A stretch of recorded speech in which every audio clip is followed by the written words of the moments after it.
Thank you for coming in such a short notice, but this is too important.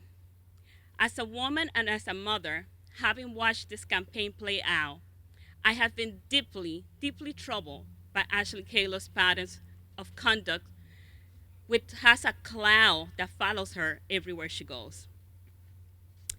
This report paints a disturbing picture of how she does business. Charges of fraud, violence, lawsuit follow her everywhere she goes. And now, those threatening text messages. What else? Even holding a press conference to attack the governor's 94-year-old mother, Willa McKee. Unbelievable. The appalling stories that came out of yesterday from the story from the Boston Globe is one more example of why Ashley Kalus is run for Rhode Island and is unfit to be governor. If this is how Ashley Kalus deals with businesses, his business associates, that she disagrees with, there is no way that she has the ability to lead our state.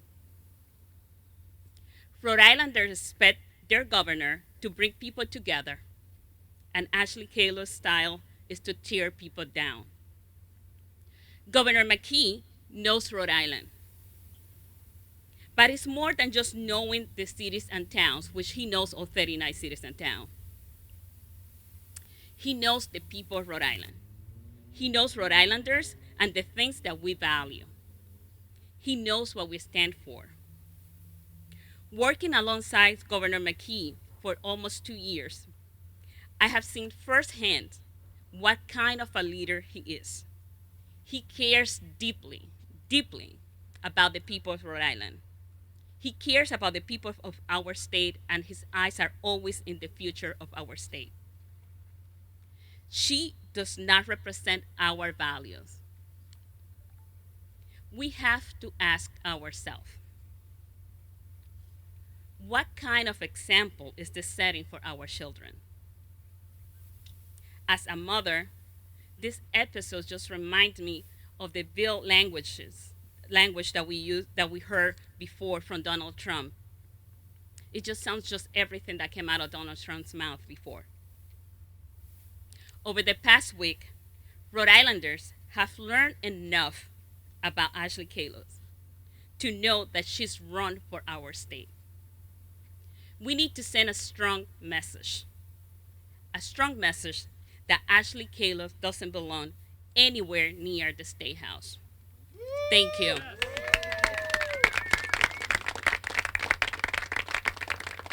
Now it is my pleasure to introduce someone that knows Rhode Island and knows Governor McKee, who Governor McKee knows, Senator Val Lawson. Senator Lawson. Thank you, Lieutenant Governor. I'm Val Lawson. I'm the senator from East Providence. And like me, Dan McKee is a lifelong Rhode Islander. I was born and raised in East Providence. I'm a true townie and proud of it. I've been teaching in the city for 33 years and at the high school, my alma mater, for the past 22. My story is much like Governor McKee's. He is born and raised in Cumberland. He graduated from that high school. His dad, his wife, his 2 children also graduated from there. Like me, his wife is a lifelong educator, and they are both invested in education.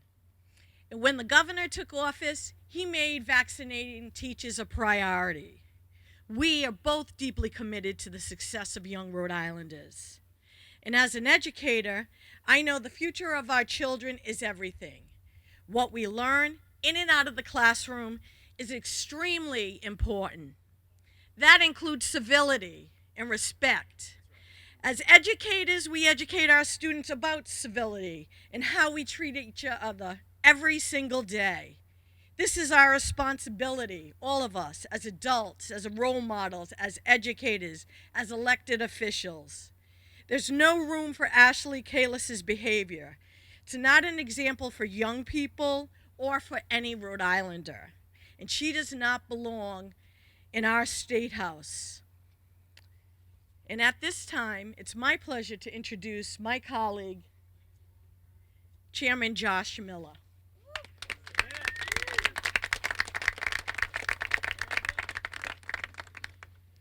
Hi, thanks for coming.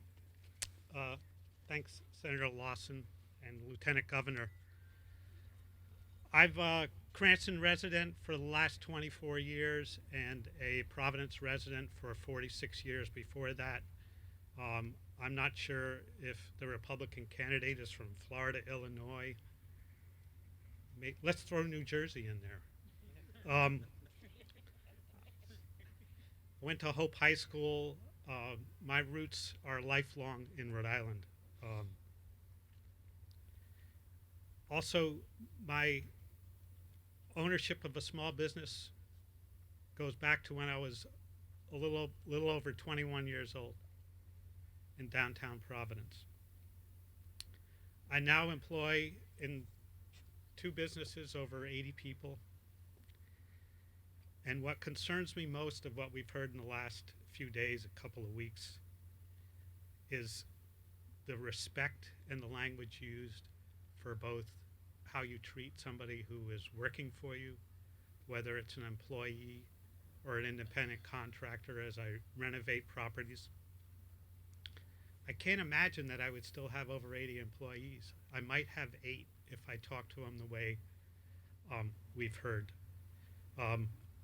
Respect for colleagues, whether they're employees or contractors that are working for me or my colleagues in the State House. I just see it as an impossible working environment.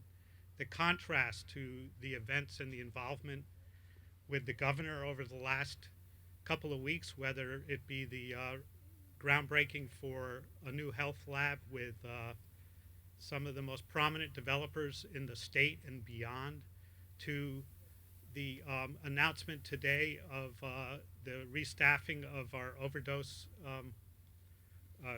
commission task force and dealing with people in recovery earlier today. No matter what a person's status is, the governor treats them all with equal respect. And I would not be able to comprehend that with his opponent's behavior as we've been told over the last few weeks. It's just incomprehensible. The contrast is amazing, and I don't think any voter needs a lot more than that to understand who to vote for next week.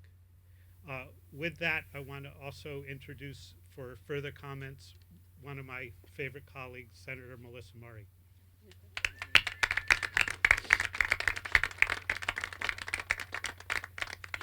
Thank you, Mr. Chairman. My name is Melissa Murray. I am the state senator from Woonsocket and North Smithfield. So I know that Ashley Kalus is new around here, but the more that we learn about her, the more clear it is that she is not fit for the office of governor. With all of the things that we have learned about her over the last few months, she claimed a homestead exemption in one state, paid taxes in a different state. Neither of those were Rhode Island. Being at the center of a lawsuit accusing her and her husband of defrauding a business associate. The list just goes on. And yesterday, we saw evidence that, again, Ashley Kalus is unfit for the office of governor in a series of texts that are unfit for print. People use profanity, I get that, and I'm not easily offended. But as an openly queer person, I have been on the receiving end of the kinds of homophobic remarks that Ms. Kalus has used.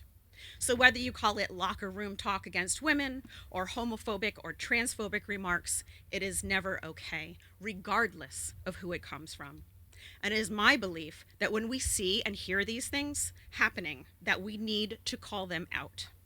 Whether it's a coworker in the lunchroom or on the state or national level, and especially when it is coming from someone who is seeking the highest office in this state. Equally as disturbing is that this is indicative of a pattern of behavior. Whether it's real estate dealings, the way she treats employees, or her demeaning language when things just don't go her way, everything in which Ashley Kalus seems to engage ends in a dispute. This is not the type of individual that we want running our state. Dan McKee stands up for gay rights. In fact, I was pleased to join him for several important bill signings on this issue during his brief time in office so far. And Rhode Island deserves someone who will stand up for their rights and fight for equality for all. Ashley Kalus may like to pose in boxing gloves, but she is not fighting for us. Dan McKee is fighting for us, and we need him in the governor's office. Thank you.